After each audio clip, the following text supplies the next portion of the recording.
I'm back. Let me get in position for you guys. Just made me some.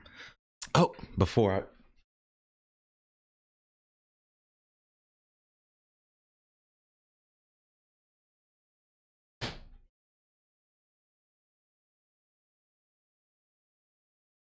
It is the season. Today we're drinking some. Oops, wrong side. There we go. Today we're drinking some eggnog. There we go. Let me turn this light a little. Turn this light. There we go. That's a little better. Some of this eggnog I put inside my coffee, having me an eggnog latte. Yeah. All right, I'm gonna go put this away and we'll start this video.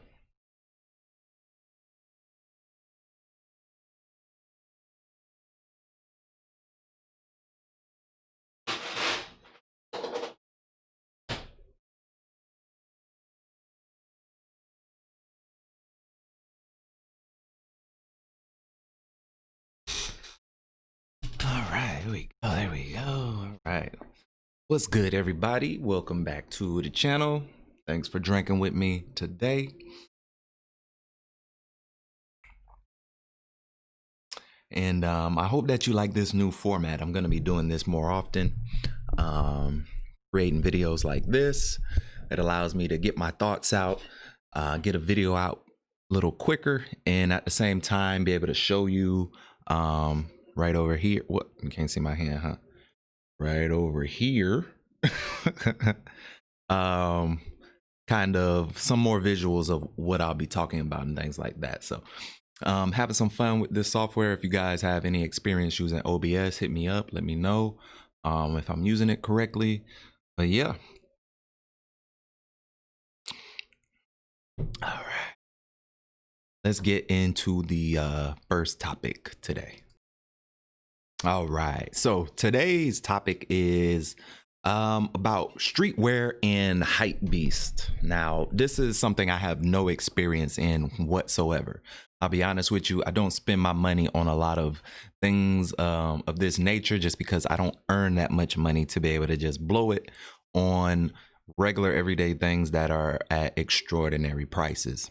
Now, the reason I want to talk about this, though, is because one of my favorite YouTubers, you can go check him out. Here's his Twitter handle, Teddy, OS Teddy.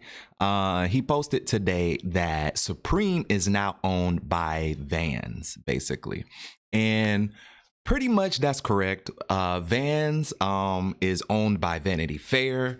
Vanity Fair has a company that has a lot of different brands. It's actually a very smart business move they made back in the day. Vanity Fair wasn't selling that many magazines. They needed a way to tap into the younger culture, and they seem to do that continuously by going into products. And the products they went into happened to be fashion, and it was actually shoes. They purchased Vans, the Timberland brand, and they also own the North Face, which is a really popular like winter gear brand that I think for the most part, all three of those brands are owned by like hype beast type characters. Now, this was an interesting story to me, mostly because, like I said, I think that was a very smart play on their part. Now, they recently purchased Supreme for, I think it was $2.1 billion. And they didn't say if that was stock or cash. I'm assuming it was cash.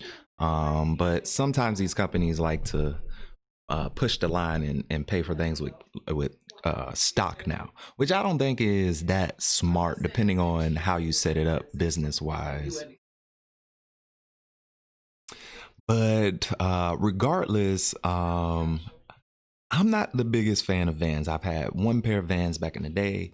I moved to California, and everyone out here either has Chuck Taylors, Vans, or Jordans for the most part, and the people that I've been around lately, it's been a lot more of like Allbirds and you know, other different brands, but I've only seen that come out really when I'm around like the techie type people or the people who have jobs in the tech field.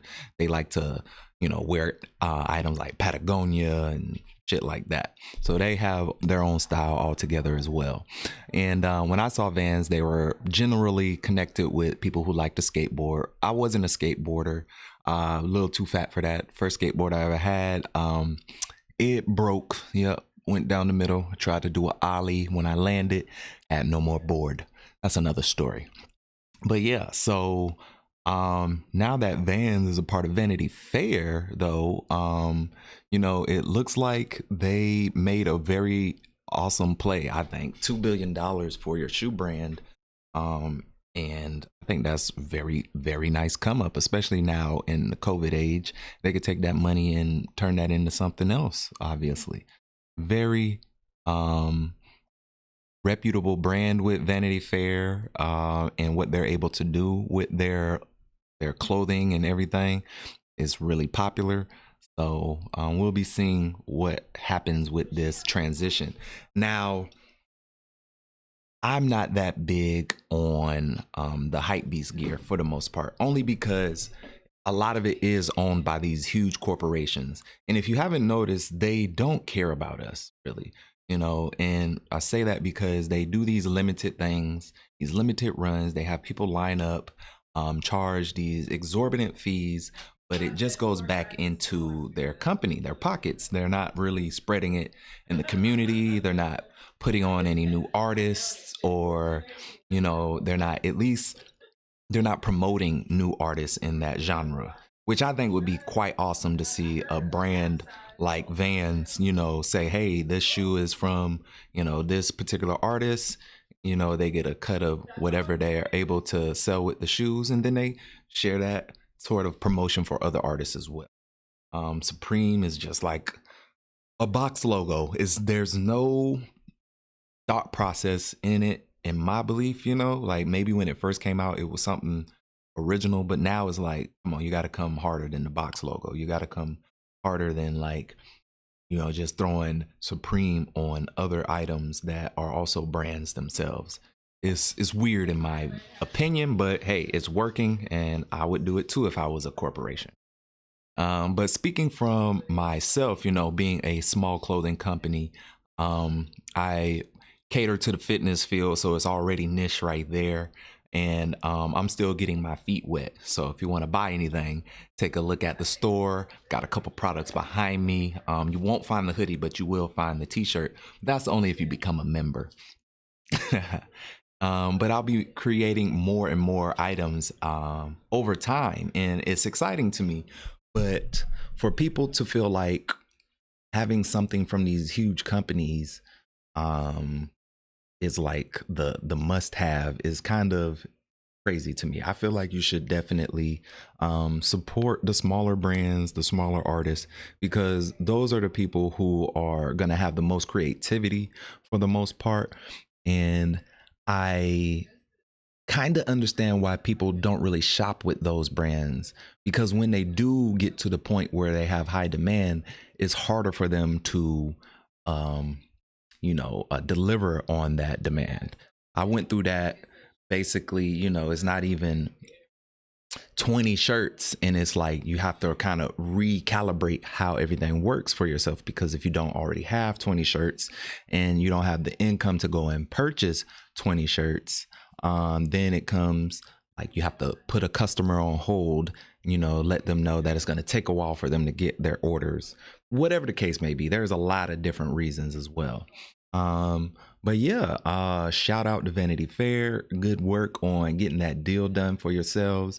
I'm sure it's going to pay off in the long run, especially with all these hype beast kids out here who just love to have brands plastered all over them. And yeah, great story. Thank you so much, Teddy, for sharing that. And yeah, if you have any thoughts or want to let me know what you think about this purchase decision, leave it in the comments below, and I'll make sure to respond within the first 48 hours of this post.